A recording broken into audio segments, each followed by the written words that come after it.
Hello बच्चों, ज्ञान की नगरी काशी से मेड जी ट्यूटोरियल्स का प्रणाम। मैं विजय पाल लेकर चलता हूँ आपको मैथ्स की दुनिया में, जहाँ पर आप सीखेंगे आज ट्रायंगल्स के बारे में। ट्रायंगल के कॉन्सेप्ट को मैंने स्टार्टिंग के लेक्चर में बताया है, आप वहाँ से देख सकते हैं। और BPT theorem, converse of BPT और सिमिलरिटी के जो थ्योरम है तीनों, वो मैंने प्रूव कराया। इसके पिछले लेक्चर में आप देख सकते हैं वहाँ से। आज मैं जो कराऊँगा बीपीटी और सिमिलरिटी पर बेस्ड क्वेश्चन होगा। बेसिकली सिमिलरिटी पर बेस्ड क्वेश्चन होगा ये। तो चलिए शुरू करते हैं। सिमिलरिटी पर बेस्ड कुछ क्वेश्चन है जो आपको मैं कराऊंगा। ये है आपके सामने स्क्रीन पर। ट्रायंगल जो है ये देखेंगे ए बी सी है और एक ए डी ई इसमें बना हुआ है। A D E angle A D E equal है किसके? एंगल बी के। ये एंगल इसके इक्वल है। ओके, ये देख लीजिएगा, ये एंगल इसके इक्वल है, ये दिया हुआ। और प्रूव करना हम लोग को, जो ट्रायंगल ए डी ई है और ए बी सी ये सिमिलर है। प्रूव करके दिखाना है कि ये सिमिलर है। ओके, और उसके बाद ये भी बताना है if A D equal to 3.8, अगर ए डी है 3.8 है और ए 3.6 है, बी 2.1 है, बी सी 4.2 है, तो उस केस में डी कितना होगा ये हम लोग को फाइंड करना है। चलिए, बहुत आसान क्वेश्चन है। देखिए, आपको अगर कॉन्सेप्ट पता है कि कब कब कोई दो ट्रायंगल सिमिलर होता है तो उस क्वेश्चन को आप आसानी से सॉल्व कर लेंगे। तो सिमिलरिटी का जो कंडीशन होता है आपको पता है, पहले से मैंने बताया है। तो ये है आपका अगर किसी भी दो ट्रायंगल के तीनों एंगल अगर एक दूसरे के इक्वल है या दो एंगल भी एक दूसरे के इक्वल हैं, तो हम कह सकते हैं वो दोनों ट्रायंगल एक दूसरे के सिमिलर हो जाएंगे। और क्या कंडीशन मैंने बताया? अगर पहले दोनों ट्रायंगल की करस्पॉन्डिंग साइड सेम रेशियो में हो जाए, करस्पॉन्डिंग साइड सेम रेशियो में हो जाएगा तो क्या होगा? तब वो सिमिलर होगा। और दो साइड, एक पहले ट्रायंगल के दो साइड दूसरे ट्रायंगल के दो साइड के साथ सेम रेशियो है विथ इंक्लूडिंग एंगल इक्वल, अगर उनके साथ इंक्लूडिंग एंगल जो है दोनों साइड के बीच जो एंगल बना रहा है वो इक्वल है, तब उस केस में सिमिलर होगा। उसको कहते हैं साइड एंगल साइड सिमिलरिटी। तो यहाँ पर आप देखते हैं कौन सा क्राइटेरिया फॉलो कर रहा है। ये ट्रायंगल ए डी और ट्रायंगल ए बी सी को सिमिलर दिखाना है। तो आप देखेंगे ये ट्रायंगल ए डी ई का ये एंगल डी एंगल बी के इक्वल है, एंगल डी किसके इक्वल है? एंगल बी के इक्वल है। और एंगल सी दोनों उसके बाद देखिए एंगल ए दोनों के लिए कॉमन है, angle A equal to angle A common है, दोनों के लिए कॉमन है। तो क्या सिमिलर हो गया कि नहीं हो गया? केवल दो एंगल एक दूसरे के इक्वल आ गए तो हम कह सकते हैं वो दोनों ट्रायंगल एक दूसरे क्या होंगे? सिमिलर होंगे। तो भाई एंगल एंगल सिमिलरिटी ये सिमिलर हो गया। Triangle A D E, triangle A D E similar हो गया किसके? ट्रायंगल ए बी सी के सिमिलर हो गया। किस प्रॉपर्टी से ऐसा हुआ है? Bye angle angle similarity, angle angle similarity ये हो गया। एंगल एंगल सिमिलरिटी से क्या हो गया? ये सिमिलर हो जाएगा। चलिए, अब आप देखते हैं, ये देखिए क्वेश्चन इसमें ए डी इक्वल टू कितना है? 3.8 है। ए डी कितना है? 3.8 लिख लेते हैं इसको, 3.8 लिख लिया हमने। ए 3.6 है, ये आपका 3.6 है। और बी ई 2.1 है, बी 2.1 और बी सी 4.2, ये 4.2 है। तो डी बताना है कितना होगा? डी ई, इसको हमने एक्स ले लिया। ओके, जब ये triangle A D A B C के सिमिलर होगा तो क्या करस्पॉन्डिंग साइड सेम रेशियो में होगा कि नहीं होगा? तो लिख लेते हैं इसको, A D upon A B equal to D E upon क्या हो जाएगा? डी अपॉन बी सी हो जाएगा, equal to A upon A C, ये हमने लिख लिया। जब ये सिमिलर है तो करस्पॉन्डिंग साइड सेम रेशियो में होगा। अब ए डी की वैल्यू कितनी है? 3.8 है, लिख लीजिए 3.8। और ए बी कितना है? ए बी कितना है? 3.6 plus 2.1, 3.6 plus 2.1 equal to D जो फाइंड करना है हम लोग को, इसको हमने x कंसीडर किया है। और बी सी कितना है? 4.2, क्योंकि x की वैल्यू अगर हम लोग को फाइंड करनी है। और ए कितना है देखिएगा? 3.6। और ए सी कितना है? ए सी तो पता नहीं है, तो इसको तो ले नहीं सकते क्योंकि ए डी पता है, डी सी नहीं पता है, तो हम लोग इसको नहीं लेंगे। ये फर्स्ट और सेकंड को लेकर चलते हैं, इससे हमारा x की वैल्यू आ जाएगी। तो ये आ जाएगा 3.8 अपॉन 3.6, 2.1 प्लस करिएगा तो ये आ जाएगा 5.7 equal to x upon 4.2, cross multiply करेंगे तो x इक्वल टू कितना हो जाएगा 3.8 अपॉन 5.7 इंटू 4.2।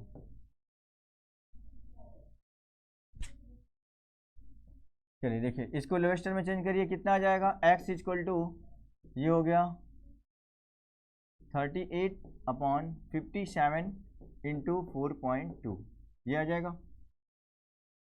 ओके, अब आप देखेंगे ये 3 से काटिए इसको, 3 1 जा 3, 3 9 जा 27, ये किस कटेगा 3 1 जा 3, 1.4, ये आ जाएगा।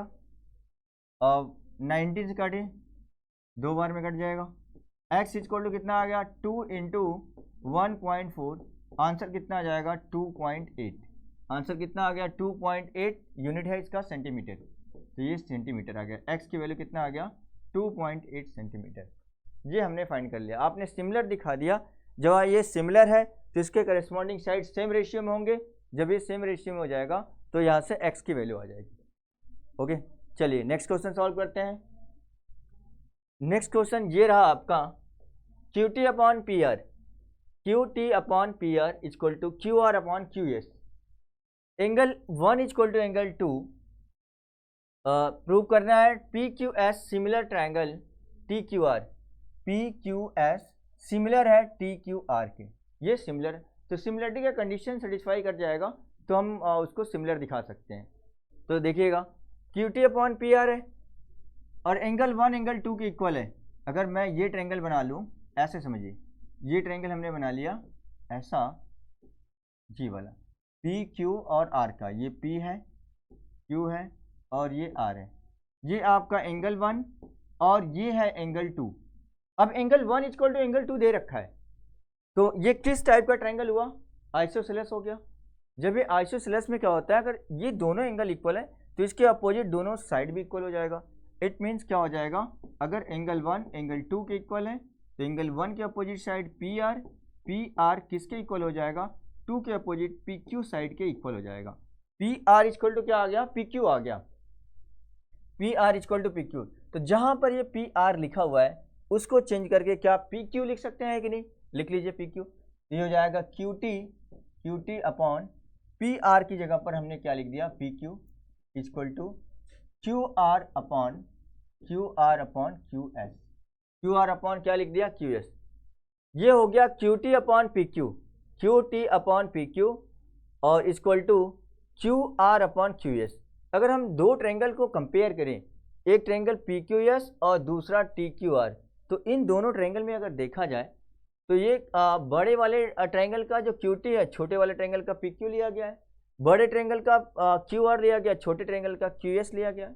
अगर ऐसा लिया गया है और इन ये दोनों सेम रेशियो में दिख रहे हैं और आप देखेंगे कि ये एंगल 1 दोनों के लिए आ रहा है, क्या एंगल 1 दोनों के लिए आ रहा है, दोनों ट्रायंगल के लिए काम कर रहा है कि नहीं, तो एंगल 1 इक्वल टू एंगल 1 ये हो गया आपका common, angle 1 equal to angle 1 दोनों के लिए कॉमन है। तो हम कह सकते हैं अब क्या, किस प्रॉपर्टी से ये सिमिलर हो जाएगा, by side angle side, SAS similarity. तो कह सकते हैं ट्रायंगल, ये ट्रायंगल हो जाएगा PQS सिमिलर हो जाएगा, किसके सिमिलर हो जाएगा, TQR के सिमिलर होगा। किस प्रॉपर्टी से होगा, बाई SAS सिमिलरिटी, ये हो गया साइड एंगल साइड सिमिलरिटी से ये सिमिलर हो गया। ओके, केवल आप क्या करना था, PR की जगह पर PQ रखना था, PQ जब रख दिया और एंगल Q दोनों के लिए आ रहा है तो एंगल Q क्या है, दोनों के लिए कॉमन हो गया। जब दोनों के लिए कॉमन हो गया तो SAS सिमिलरिटी से क्या हो जाएगा, ये सिमिलर हो जाएगा। ओके, चलिए नेक्स्ट क्वेश्चन सॉल्व करते हैं। अब नेक्स्ट क्वेश्चन ये रहा आपका, in the figure CD and GH are respectively the median of triangle ABC and EFG का। ओके, ये देखिएगा CD क्या है, मीडियन है, GH क्या है, ये भी मीडियन है, CD और GH दोनों मीडियन है। ओके, CD और GH दोनों मीडियन है और इसके बाद दो ट्रायंगल ABC है, ABC सिमिलर है FHG के, FHG के क्या है, सिमिलर है। ओके, ABC FEG के सिमिलर है। यहाँ पर E लिखा हुआ है, ये FEG के सिमिलर है। ये ABC किसके सिमिलर है? FEG के क्या है? सिमिलर है। तो हम लोग को प्रूव करके दिखाना है कि जो ADC है FHG के सिमिलर है। ADC ये देखेंगे, जो ये ट्रायंगल है, ये वाला ट्रायंगल FHG इसके सिमिलर है। और CD/GH, AB/FE, CDB similar GHE, ये आपको प्रूव करना है। ये भी CDB ये वाला ट्रायंगल, GHE इस ट्रायंगल के क्या है? सिमिलर दिखाना है। तो सिमिलरिटी का कंडीशन अगर सेटिस्फाई करेगा तो वो सिमिलर हो जाएगा। चलिए प्रूव कर लेते हैं।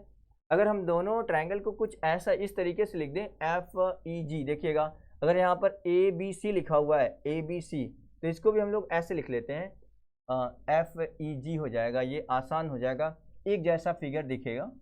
अगर मैं इसको ऐसे बना दूं, इस फिगर को हमने ऐसे बना दिया, ये देखिए ये ऐसे बना दिया, ओके, ये हो गया। अब क्या हो जाएगा? ये हमारा F हो गया और ये हो गया आपका E हो गया, F हो गया और E हो गया, ये H हो गया और ये G हो गया। अब दोनों फिगर एक जैसा दिख रहा है। ABC किसके सिमिलर है? ABC FEG के सिमिलर है, FEG के सिमिलर है। जब ये ट्रायंगल देखिएगा ABC सिमिलर है किसके? FEG के, तो क्या करस्पॉन्डिंग एंगल इक्वल होंगे कि नहीं? तो हम कह सकते हैं कि करस्पॉन्डिंग एंगल इक्वल हो जाएंगे। ट्रायंगल ABC सिमिलर है ट्रायंगल FEG के सिमिलर है, तो करस्पॉन्डिंग एंगल इक्वल होंगे कि नहीं? चलिए इक्वल हो जाएगा करस्पॉन्डिंग एंगल। ये हमने 1 ले लिया, ये इसमें देखिएगा ये आपका एंगल 1 इसके इक्वल हो जाएगा, इसको हम लोग ले लिए एंगल 2, ठीक है। चलिए क्या ले लिया हमने? एंगल 1 इक्वल टू एंगल 2, ये हो गया, ये इक्वल हो जाएगा। और इसको हमने 3 ले लिया, इसी में 1 2 लेते हैं, इसको हम वापस कर देते हैं, हाँ इसको हटा देते हैं। एंगल 1 और इसको हमने 2 ले लिया, और ये इसको हमने 1 2 हो गया, 3 हो गया और ये 4 कर लिया, ठीक है, ओके। अब जब ये सिमिलर है तो क्या होगा? Angle A equal to angle किसके इक्वल होगा? एंगल F के इक्वल होगा। और एंगल B किसके इक्वल होगा? एंगल E के इक्वल हो जाएगा, एंगल E के इक्वल हो गया। और एंगल C किसके इक्वल होगा? एंगल C इक्वल टू हो जाएगा, angle C equal to angle G के इक्वल हो जाएगा, एंगल G के इक्वल हो गया, ओके। अब आप देखिएगा जब ये मीडियन है तो साइड को क्या करता है? बाइसेक्ट करता है, साइड को बाइसेक्ट। अच्छा ये सिमिलर है तो करस्पॉन्डिंग साइड भी सेम रेशियो में होगा, करस्पॉन्डिंग साइड क्या होगा? सेम रेशियो में होगा। इट मीन्स हम लिख सकते हैं कि AB अपॉन क्या हो जाएगा? FE, AB upon FE equal to BC upon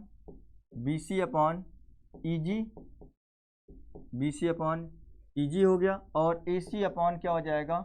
AC upon FG हो जाएगा, AC अपॉन FG हो गया। अब आप देखेंगे क्या प्रूव करना है? ADC ये ट्रायंगल FHG इसके सिमिलर है, हो जाए, इसके सिमिलर हो जाए तो ऐसा कह सकते हैं, देखिएगा ऐसा कह सकते हैं क्या? अगर ये AB जो AC अपॉन FG है, AC अपॉन FG दिख रहा है, AC अपॉन FG ये हमने यहाँ लिख लिया, AC अपॉन FG लिखा हुआ है। और आप देखिएगा AB अपॉन क्या लिखा है? FE, AB अपॉन FE लिखा हुआ है, AB अपॉन FE लिखा हुआ है। अगर हम लोग इसको 2 से डिवाइड कर दें, दोनों को 2 से डिवाइड कर दिया हमने, कोई डिफरेंस नहीं होगा इसमें। जब दोनों को 2 से डिवाइड करेंगे तो ये क्या आ जाएगा? ये आपका आ जाएगा AC upon FG equal to क्या आ जाएगा? AB अपॉन 2 करेंगे तो क्या आएगा? AD आएगा, ये AD अपॉन क्या आ जाएगा? FH आ जाएगा। और एंगल 1 एंगल 3 के इक्वल है, एंगल 1 इक्वल टू एंगल 3 के इक्वल है। तो आप बता सकते हैं किस प्रॉपर्टी से सिमिलर हो गया? By side angle side similarity. Side angle side से क्या हो जाएगा? ट्रायंगल जो ADC है, जो ADC वो सिमिलर हो गया, किस ट्रायंगल के सिमिलर हो गया? FHG के सिमिलर हो गया। समझ आ गया? ओके, ये ट्रायंगल इसके सिमिलर हो गया बाय किस प्रॉपर्टी से हुआ है? By SAS similarity, SAS similarity से ये सिमिलर हो गया। अब क्या दिखाना है ये देखिएगा, CD अपॉन क्या दिखाना है, CD upon GH, CD upon GH equal to AB upon FE दिखाना है। AB अपॉन क्या दिखाना है, FE दिखाना है। तो यहाँ से आप देख सकते हैं हम लोग, यहाँ से जब ये सिमिलर है, जब ये सिमिलर है तो क्या होगा, करस्पॉन्डिंग साइड सेम रेशियो में होगा। तो हम लोग ऐसा लिख सकते हैं AD upon FH, AD upon FH equal to DC upon HG equal to AC upon क्या हो जाएगा, FG हो जाएगा, FG हो जाएगा, AC अपॉन FG। ओके, ये आ गया।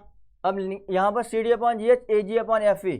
अब आप देखेंगे DC अपॉन HG तो आ चुका है, क्या AC अपॉन FG जो लिखा हुआ है, AC अपॉन FG जो लिखा हुआ है, क्या इसके प्लेस पर आप AB अपॉन FE लिख सकते हैं, क्योंकि AB अपॉन FE ये इक्वल AC अपॉन FG के इक्वल है कि नहीं है। तो यहाँ पर हम लोग लिख सकते हैं therefore DC upon HG equal to जो AC अपॉन FG लिखा हुआ है इसके जगह पर AC अपॉन FG की जगह AB अपॉन FE लिख सकते हैं। यह हमने लिख दिया AB अपॉन FE। देखिए सेकंड वाला प्रूफ हो गया, दूसरा वाला प्रूफ हो गया कि नहीं, ये दूसरा वाला आ गया।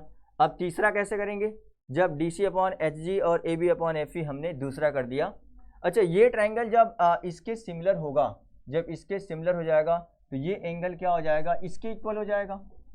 इसको हम ले लेते हैं 1 2 हो गया, 3 4 हो चुका है, इसको हमने ले लिया 5, ये हमने ले लिया 6, और एंगल A पूरा एंगल G के इक्वल है और 5 6 के इक्वल है। तो ये भी एंगल क्या हो जाएगा, ये एंगल इसके इक्वल होगा कि नहीं होगा, ये एंगल इसके इक्वल हो जाएगा। क्यों, अगर एंगल C पूरा एंगल G के इक्वल है और एंगल 5 एंगल एंगल 6 के इक्वल है, तो क्या ये वाला एंगल DCB एंगल क्या एंगल HGE के इक्वल होगा कि नहीं हो जाएगा, इक्वल हो जाएगा। तो इसके बाद देखिएगा, अब जब ये एंगल इसके इक्वल हो गया और एंगल 2 किसके इक्वल है, एंगल 4 के इक्वल है, तो क्या बाई एंगल से ये ट्रायंगल इसके सिमिलर हो जाएगा कि नहीं। जो हमको दिखाना है CDB ये ट्रायंगल GHE के सिमिलर दिखाना है। तो हम लोग कह सकते हैं by angle similarity triangle CDB similar to triangle GHE, ये हो जाएगा। इस तरीके से हम लोग प्रूव कर लिए कि ये ट्रायंगल CDB GHE के भी सिमिलर हो गया। ओके, बाई एंगल सिमिलरिटी से कैसे आ गया, बाई एंगल सिमिलरिटी से ये आ जाएगा। ओके, आई होप सभी को ये समझ आया होगा। आज का जो ये लेक्चर जो मैंने क्वेश्चन कराया है ये सभी को समझ आया होगा। ओके, आज के लिए बस इतना ही। Thank you so much everyone.